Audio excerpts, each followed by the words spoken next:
I was about 19, and I had got laid off from my job.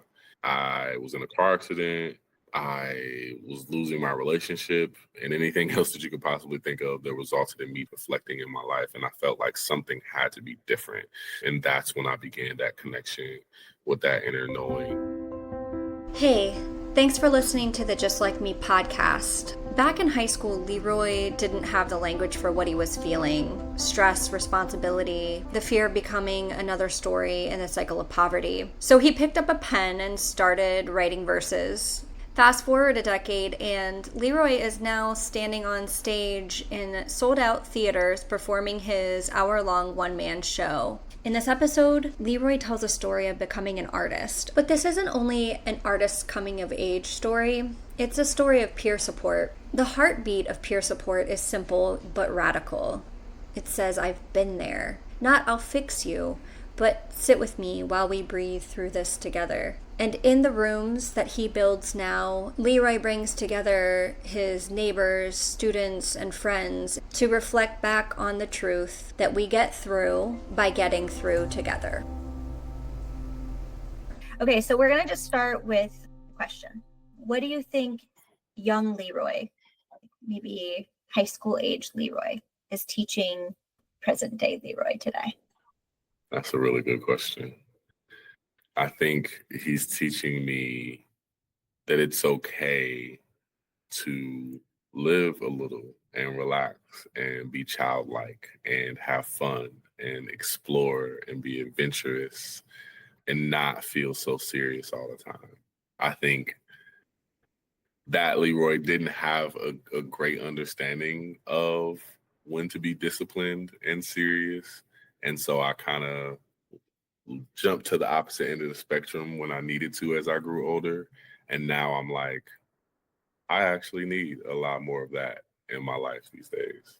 And it's not that my life isn't fun or that I don't find joy and smile, but it could definitely be a lot different. So that's what I think he's teaching me. Nice. How is that showing up for you? Do you see that showing up in different ways? Yeah, it especially shows up in my art.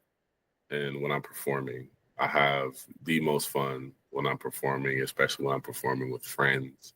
And as I continue to build a life that is very well connected and not a life that I have to like sever parts of myself with, I feel like I can really be myself in most of the spaces I'm creating for myself these days. And it's like, how can I still bring my child self into my current life without feeling like I'm out of place? And I think I have the community to do that with. You live in Dayton, Ohio, and I'm just curious if you can share a little bit about what it was like kind of growing up in Dayton and grounding us more in what you experienced as a child in terms of what you might have needed then that you're providing yourself now through these different like playful, fun activities that you're doing. Yeah, for sure. Growing up in Dayton, I never got to see much of the city. I only really got to see my neighborhood. My mom kept me pretty sheltered because of the life she's seen her siblings go through. And I completely understood. I have this poem called Hood Adjacent, which describes this like duality of living in what stereotypically people consider the hood, but also living a life built by my mother that I didn't see as hood or ghetto or too much or inappropriate at all, because I never really got exposed to a lot of those things. And so my life really was on my street, on my block, and I played with my neighborhood friends, and there was a lot of sports. And if I wasn't doing that, I was doing chores, and I was taking care of my household, and I was being the oldest, the man of the house, and making sure things were done and prepared for my mom as much as possible. Your mom worked a lot growing up. Yes. Yeah, I was definitely. You were there with your younger brother, right? Doing a lot of the household stuff. Mm-hmm. Definitely make sure dinner was prepared, make sure the chores were done, make sure he was taken care of. When I got home, I was home by myself for that first little hour or two. If I had to get somewhere by the time I got to high school, middle school, I was catching the bus or I was getting, a ride. So a lot of that pushed me into a place of independence very quickly. And so although I love to have fun, I love to play outside, I got cut off from that a lot of times because I had to take care of the house or help out around the house or be more aware of what's going on in that aspect. So Yeah, you were being taught a lot of sort of adult values around hard work and, keeping on top of chores and meal prep and even getting yourself places on your own. And that fueled some autonomy and independence that's definitely made you who you are today. And I'm wondering, do you recall what failure looked like to you at that age? And as you were transitioning from high school into your 20s, into a college age man, what were some of your fears after having lived so responsibly as a young kid? mm, I think my biggest fear was living any life that felt like a reflection of most of my family, which was living in these cycles that poverty kind of keeps you in, moving all the time, not having a stable car, not having a stable job, having to like borrow money from different family members, and knowing what that was doing to everyone and how it was like making the relationship feel so fake. But when it came to life, when it came to leaving high school and having to be on my own and figure things out, I was going to go to the military because I felt like that was the best way to figure out a foundation without me worrying too much about my own shortcomings and making that happen. Thank God that there were things that did not allow that to go the place it did, because I think I would have been miserable. What set me back from the military was I had braces, and they didn't have anyone to fix braces if anything went wrong in basic training. And so I went to Wright State, and then I joined the ROTC. The ROTC was where I figured out, the military isn't for me. And so I continued with the computer engineering. And at that point in your life, it's really, for all of us at that stage, there's so much swirling and there's so many what ifs. And tell me a little bit about how you felt as an engineering student and what sort of beliefs eventually drove you out of that as your career path. My beliefs were still given to me. They were still not my own. They were mostly about making money and having a nice education to be able to look good in other people's eyes. And so engineering, I loved. It felt like the greatest compromise because I love math and science, but it was a job that was going to make good money, and it looked good to other people to say I'm going to college to be an engineer. And so collectively that kind of just steered me in that direction. But when I got there and I sat at the computer in the engineering department doing coding homework, I'm like, this does not feel right.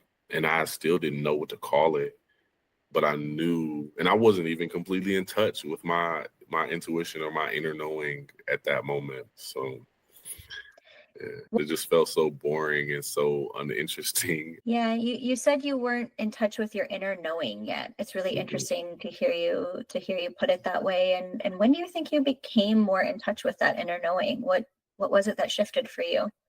The first real poem I think I ever wrote, I had just got caught smoking marijuana, and it was something my mom hated, and she like got on me so hard, but it was because of like the stress I was feeling in high school, the pressure that I was feeling, and it felt like a good escape. And I didn't have any other solution because my family wasn't the type to talk about things. They weren't the type to handle mental health issues, barely acknowledge it at all. And so my mom and my dad both asked me, why?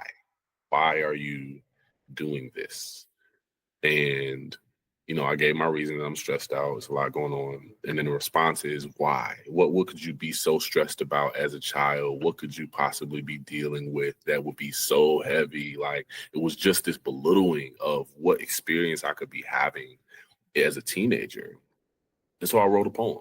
And that was the only way that I could explain what it was that I was dealing with and how heavy it felt for me. And like I said, I think that was the first like real poem that I had wrote, and I gave it to them. They both read it, and I didn't hear anything. I didn't hear any response. I didn't get any questions. It just was okay. And I'm like, I don't know if this is good or bad. And I also didn't know how to carry that conversation forward. And so I kind of felt like a bother. I kind of felt weird for writing a poem to explain that. But I also was like, I guess it was good enough for them to not. Punish you Yeah, necessarily. yeah. Yeah. But again, like that was also how I dealt with my own mental health, was like brushing it off. Whenever I felt anxiety back then, whenever I felt depression back then, it was just like, this is all in my head. It's not that serious. Just, it happened. Let's continue on. But it wasn't just getting pushed off. It was being suppressed until it built up. But I didn't continue writing poetry in that type of depth because it wasn't encouraged either. It was just kind of left there. And so I found poetry in 2014, just maybe a year and a half after I flunked out of my freshman year of college. I was about 19 and I had got laid off from my job. I was in a car accident. I was losing my relationship. Anything else that you could possibly think of that resulted in me just sitting on the couch reflecting in my life. And I felt like something had to be different. I'm having to literally face my mental health. Something needed to change. And it just was, everything in me was searching for that answer. And the only place that I knew where to search was internally. It got so bad that like physical aspects were manifesting because of the internal stress, like specifically like a rash that I couldn't see it. There were no bumps, there were no redness, but I was just itching bad. And I went to the doctor and he's like, there's nothing here. There's no cause, there's no thing for me to diagnose. Like I'm pretty sure it's just stress. And so I'm sitting on this couch writing poetry because of my mental health. And that is my only way to make sense of it. That's my only way to get through it, is to write through it. And at this point, I'm so engulfed in the process that I'm writing at least one poem a day for like 9 months. Wow. And when you left, how did that feel to share the news with your family after knowing what you knew about their expectations of you for what success looked like? I don't even remember sharing it. It just kind of went unspoken. I was on this break as I declared it, and it just never got talked about because the next chapter ended up being poetry. When did you realize that poetry was going to be enough? Because you said you want a break. When did you realize it was going to be enough? After my first show, it felt like I walked into a whole new world. And I found this King of Dayton Poetry Slam. And I was like, at that point, probably for the first time that year, for real, my spirit was like, you should do this. I had never been to an open mic before. I had a terrible anxiety before that. Even my school presentations, I was sweating profusely. I was stuttering. I had this deep hole in the pit of my stomach. Like, it was terrible. And for some reason, I felt called to perform on stage for a poetry slam. I don't even know what a poetry slam is. But I'm going to do it. Amazing. Yes. Go, Leroy, go. Go, Leroy, go. And when I got up there, and I was like lower in the lineup, and I'm listening to poets go before me, and I'm like, oh, what am I doing here? Why did I decide to do this? I must be insane. And they called my name, and I had rehearsed this poem to the point where if I'm thought about messing up, I wouldn't, because the words were just that ingrained in me. And this specifically happened because this was also in the midst of me losing a family member that I was pretty close to. And while they were in the hospital, I couldn't do anything but sit in the parking lot and rehearse this poem. And so that was being carried with me as well. And so I performed that poem as best I could while my legs were definitely feeling like they were going to just fall off from under me. I could barely see anybody in the crowd. I don't even know if I was looking hard enough. But when I got off the stage, the host came back and was like, yo, that was dope, son. Like, and he's from the East Coast of Jersey. So he's like, yo, that's dope, son. Definitely come back, man. Hey, don't just talking me up. And I'm like, what? Like, that's how it went.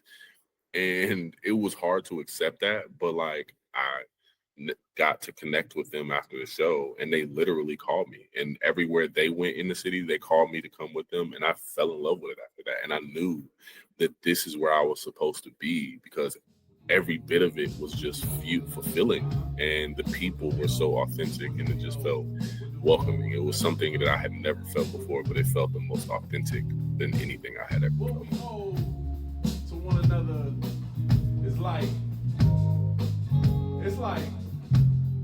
well, it's like, what does the bee owe to the flower? You know? Okay, it's like what do the plants owe to our lungs, right? Okay, all right, see? What we owe one another is as the flame owes the candle, or the wind, the sail. Only a phantom would answer nothing.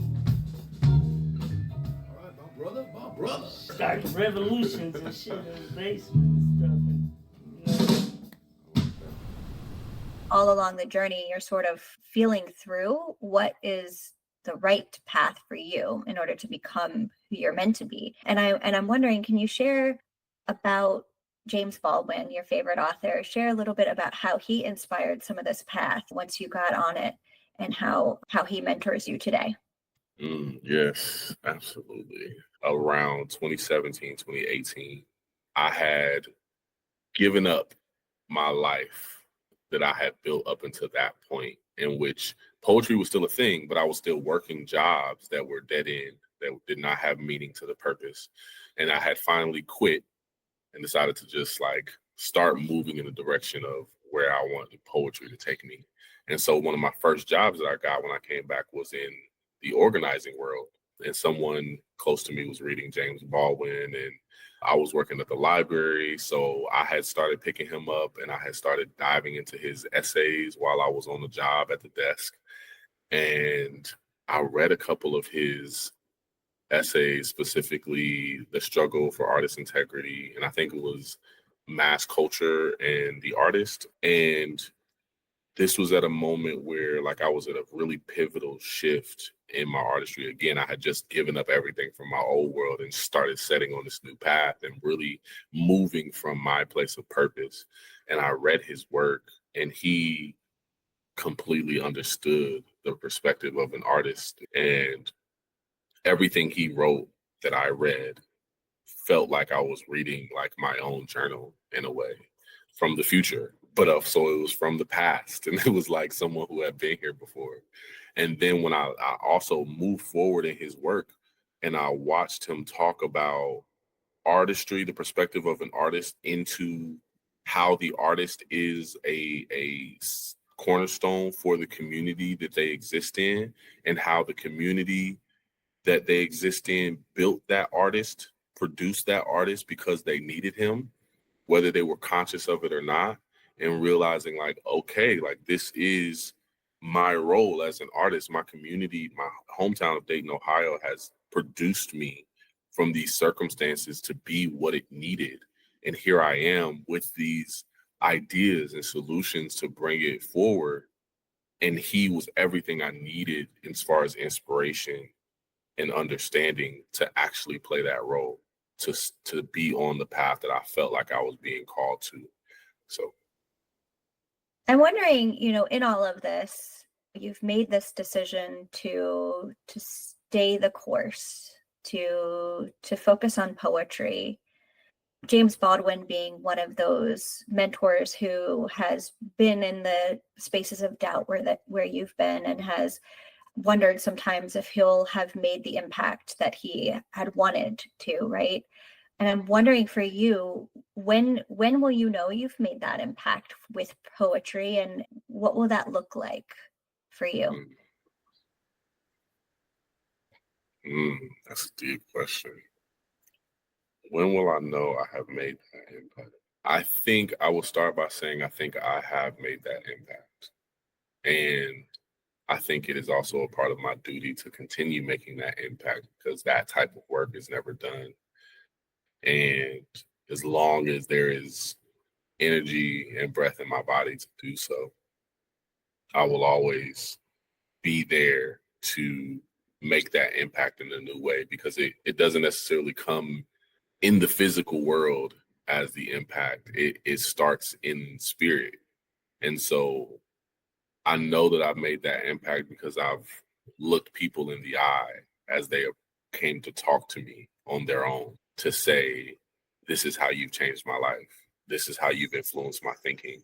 This is how you've inspired me to move and see life. And I want to support you, and I want to help you, and I want to make sure that your mission comes to fruition. Like, I've had those conversations many, many times, and I don't think there's any better mirror than the people to show that, you're on that path.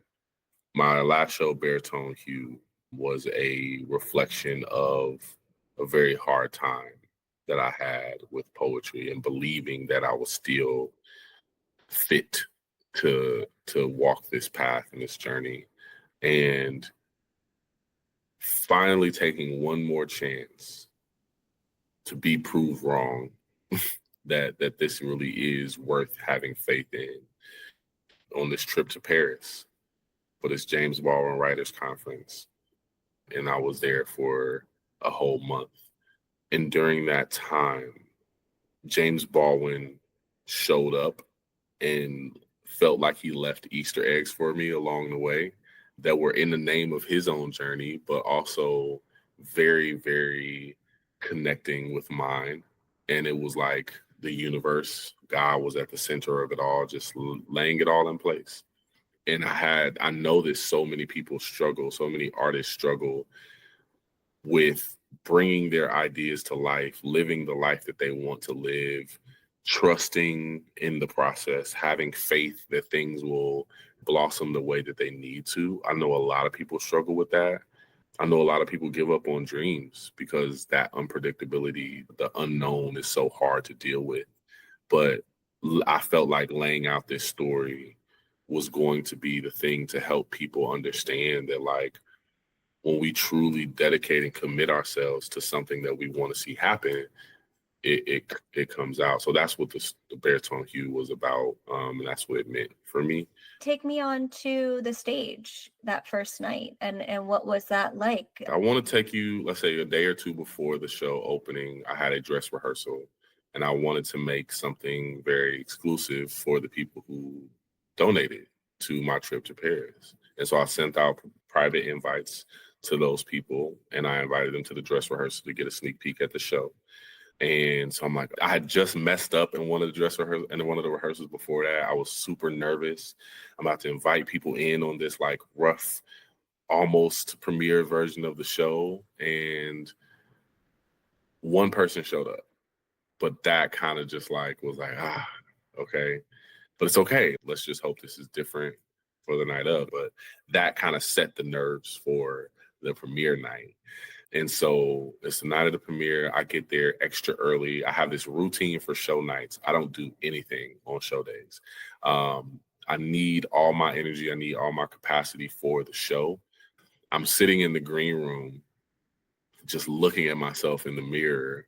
And it's a one-man show, so I'm the only one back there. And it just felt like the longest time ever for the show to start.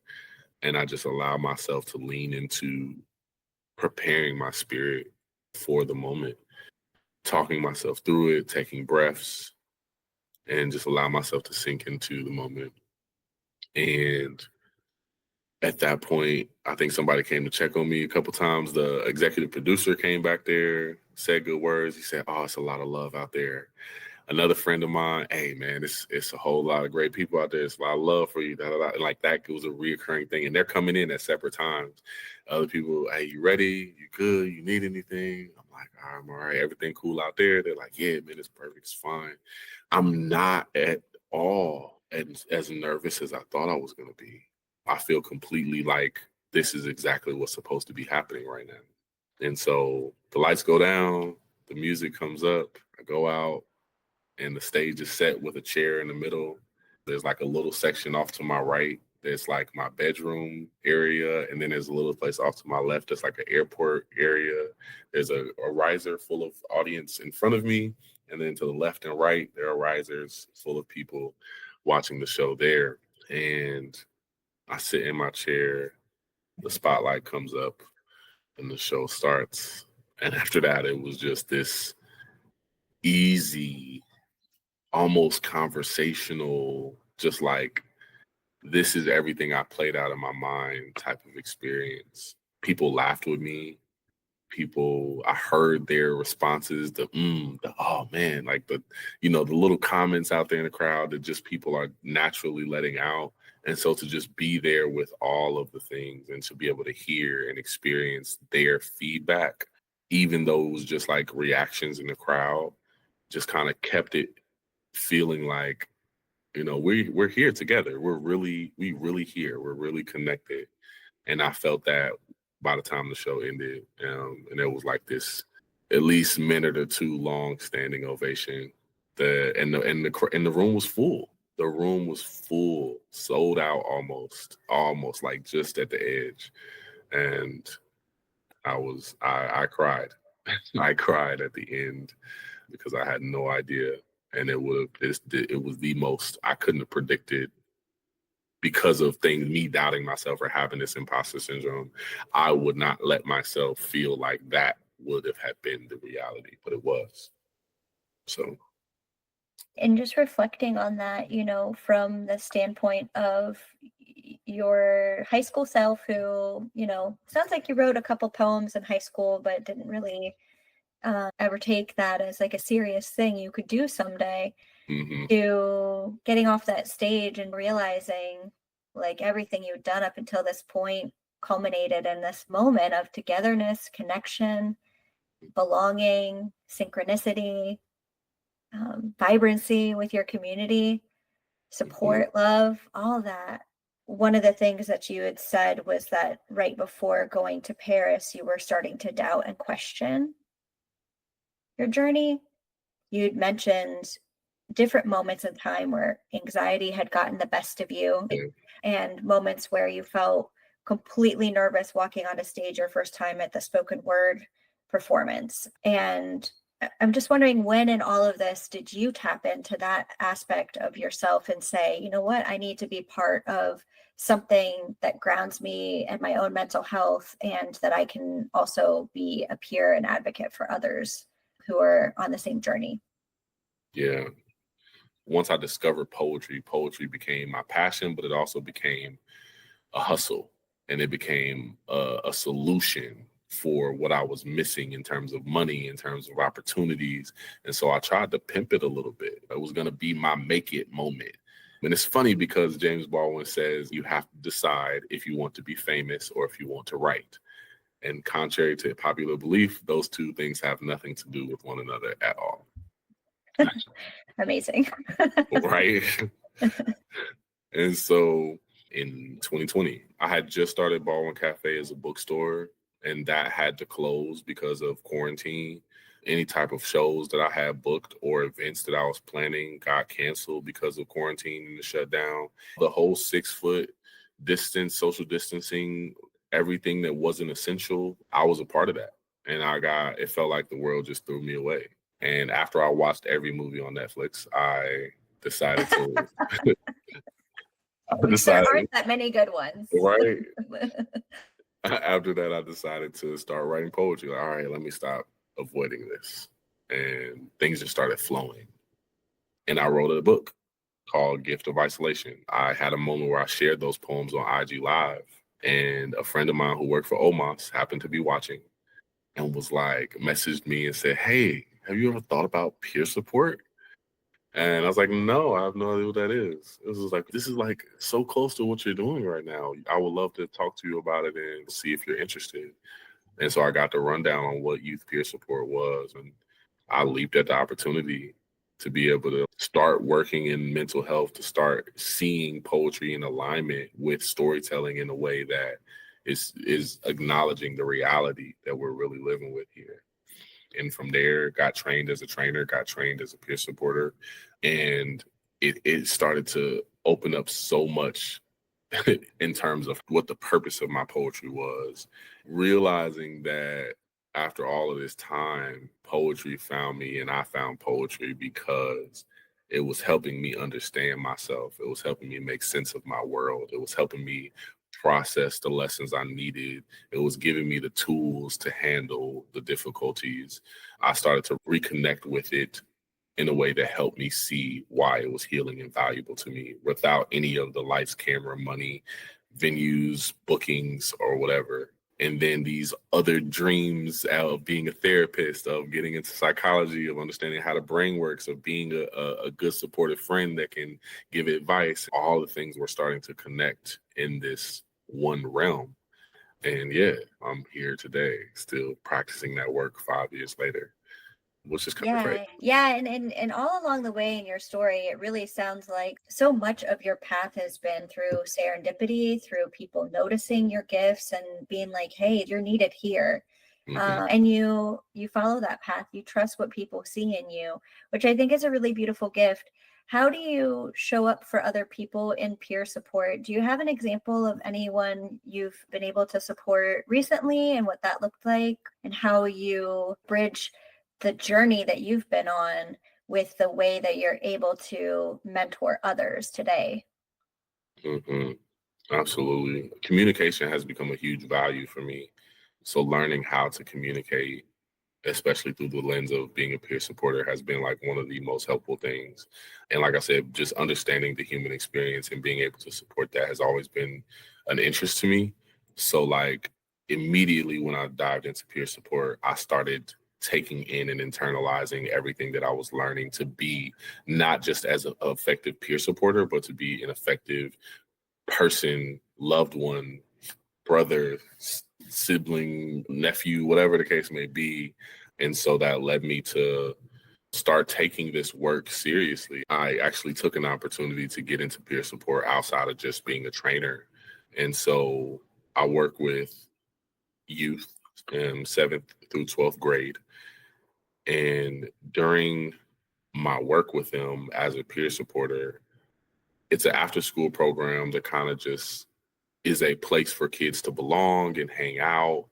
And we offer programming that is under behavioral health or has to do with mental health and things like that. So it's very rooted in giving them the tools, the life skills to handle what they're going to encounter on a day-to-day basis, and making sure that they know how to face that for themselves and what that looks like for their journey.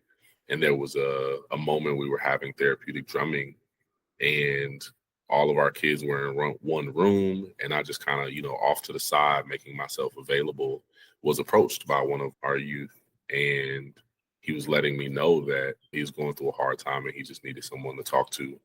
I walked him over to one of our separate rooms where we could just talk privately, and there was no one extra, no notes, no anything, just me and him having a very real conversation about a real human experience he was going through, which was grief, losing a family member. And I had lost that same family role in my life as well. So I completely understood how much it was eating at him, and I could see it in his face. And I wanted to let him know that I understood, and we can talk through it as much as you would like or as less as you like. If you want the distraction to talk about something a little better, or if you want to get into what the actual thing is. And we walked through it all. What was really bothering him, what it's been building up for him, and how it's been building up. And I was checking in to see, what are his support systems? How has it been impacting how he's shown up in different spaces? And eventually, we got to a space of finding out how we can continue to use his support systems as he moves forward, but also how we can deal with what he's feeling right now. And music is one of the things that he enjoys, which is something I enjoy a lot. So I knew exactly how to approach making music a solution. And so I had some headphones for him. He said he enjoyed listening to music that helps him move through the emotion he's feeling. And I gave him some time to just listen to that and be in his own space for a while until, he felt better. And he took that opportunity talking through what was heavy on his heart was helpful, and allowing himself to move through the rest of it through music and just release. He was completely another person. It wasn't all gone, of course, but just seeing his mood uplift, seeing that there was just hope in his eyes when he came back to let me know, I feel so much better, Coach Bean. Like that is the work that I enjoy. It doesn't have to be, it's not the fakeness, it's not the data, it's not trying to get the bottom line done, it's not making sure his schoolwork is done. Like, he's having a very real human experience, and he needed someone to see that, and he needed help moving through that, and to be able to be there in that moment when he was having it. I'm sure it meant the world to him, and it definitely meant the most to me. And it didn't have anything to do with poetry, but it was the essence of why I do poetry, and why I love building community and making those connections. Which is what? What is that essence of why you do poetry? It is, how can I describe it? It's truth. It's authentic connection. And when I say truth, I mean beyond the social constructs of the society we live in and what we're feeling right now, what we're feeling as a result of the reality that we do live in, being able to connect on what our thoughts are, our journey, what we feel, how we treat ourselves, how people treat us. The fact that I can speak and share something that brings someone back to a sense of motivation, understanding, acceptance, peace, growth, those things that are cultivated in a person when they feel supported, when they feel loved.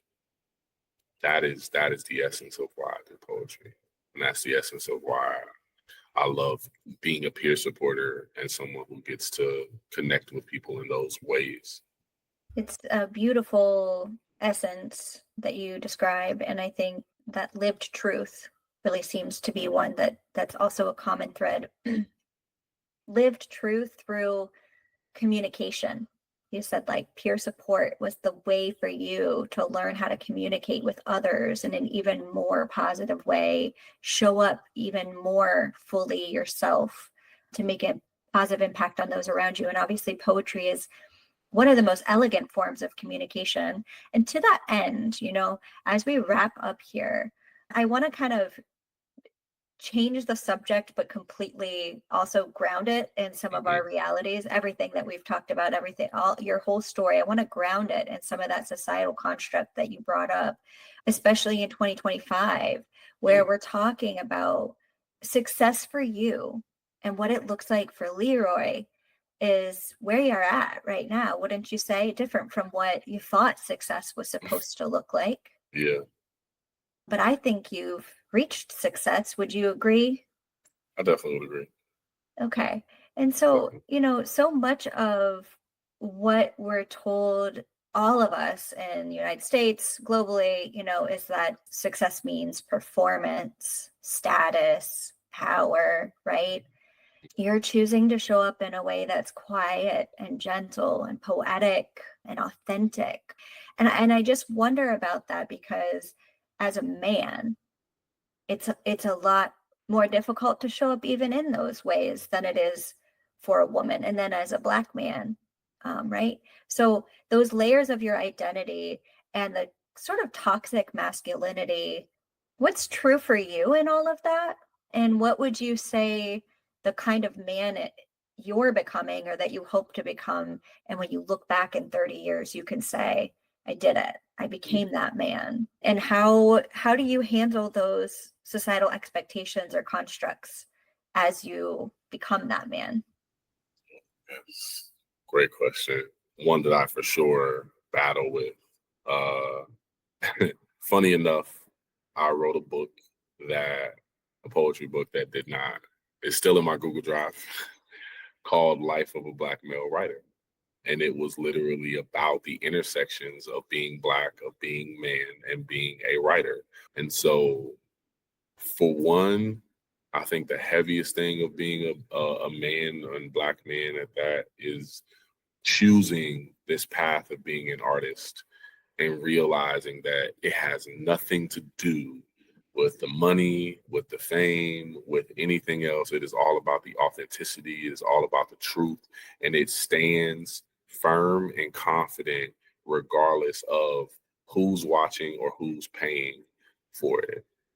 Knowing where I come from in my Black family, knowing that it's going to be hard to have partners and romantic relationships when most of that revolves around what the man can do as far as providing, and that it's rare to find someone who doesn't expect those things of you, but instead sees you for what value you truly bring.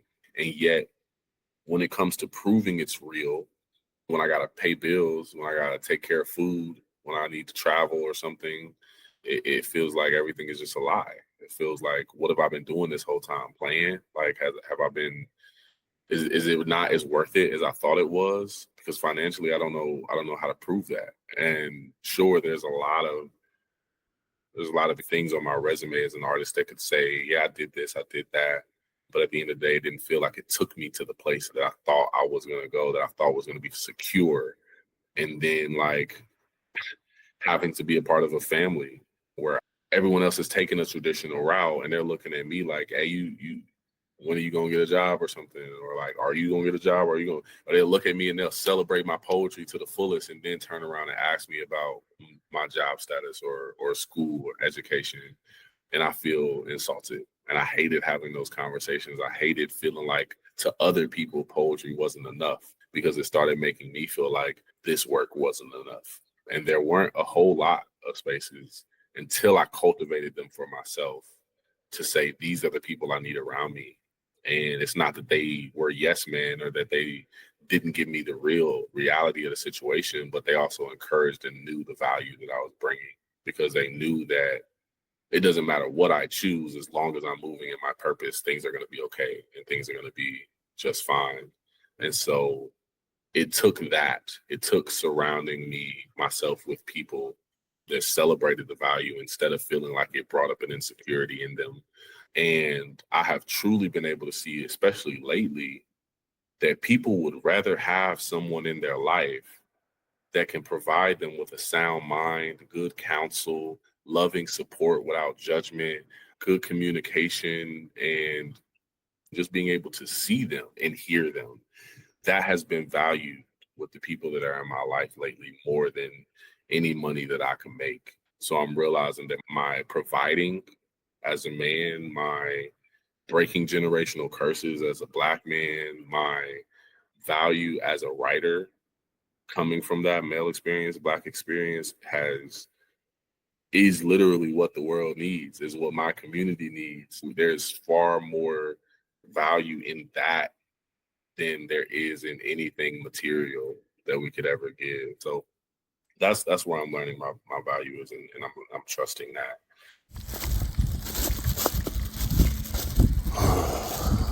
It's been a long day.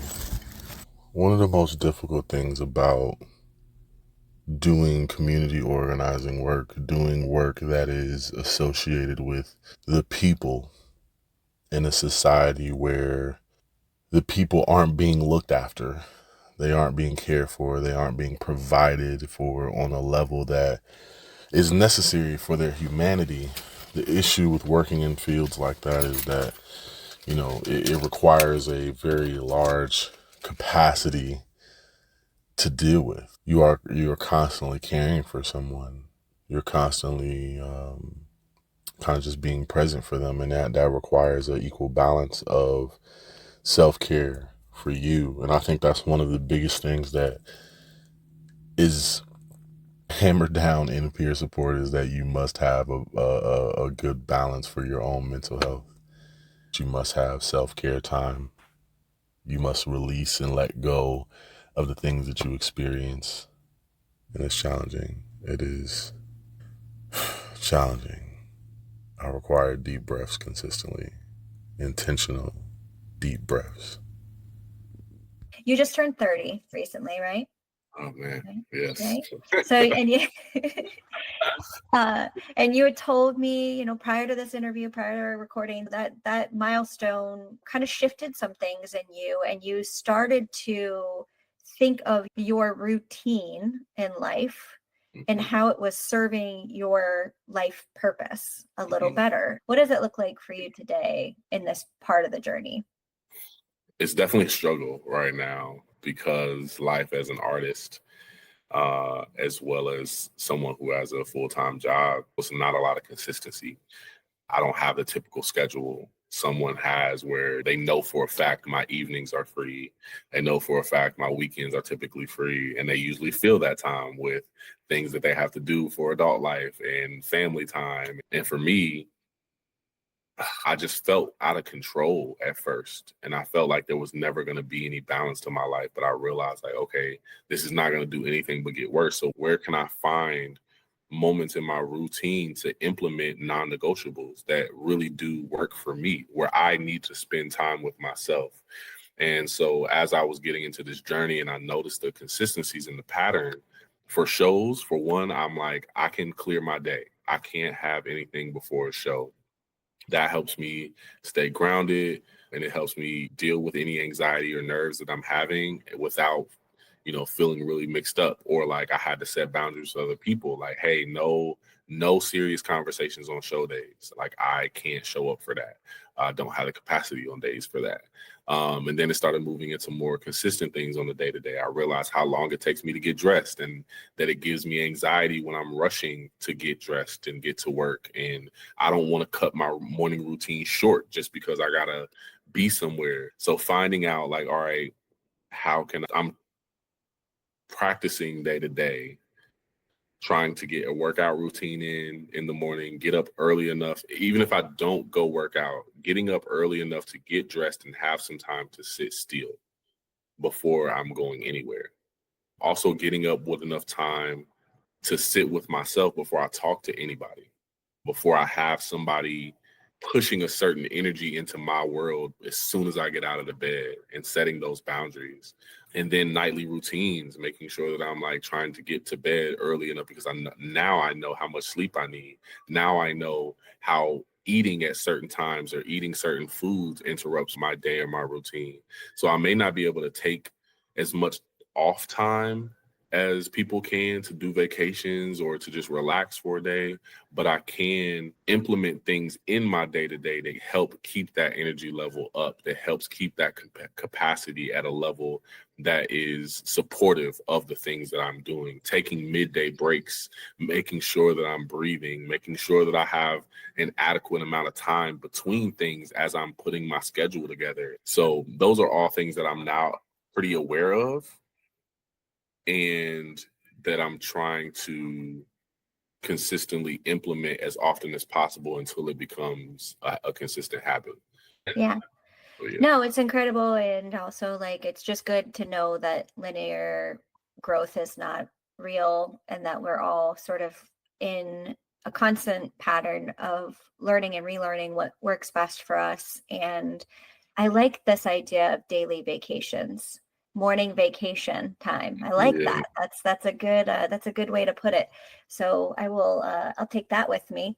For sure. And I'm sure many people will take a lot from this podcast today, Leroy. So thank you so very, very much for sharing your story, being so transparent and open and honest like you always are. You are a gift to Hey, I'm Here. We're so grateful that you have been part of this journey with us. And we're super looking forward to everything you create next and all the impact you make on the world. I'm grateful for it. Thank you so much. It's a blessing to be here, and thank you for making space for me. So I'm very, very grateful. Just Like Me is produced by Hey, I'm Here, Ohio. I'm Katie Bachmeyer, and if this episode met you where you are, share it with somebody who might need it for company today.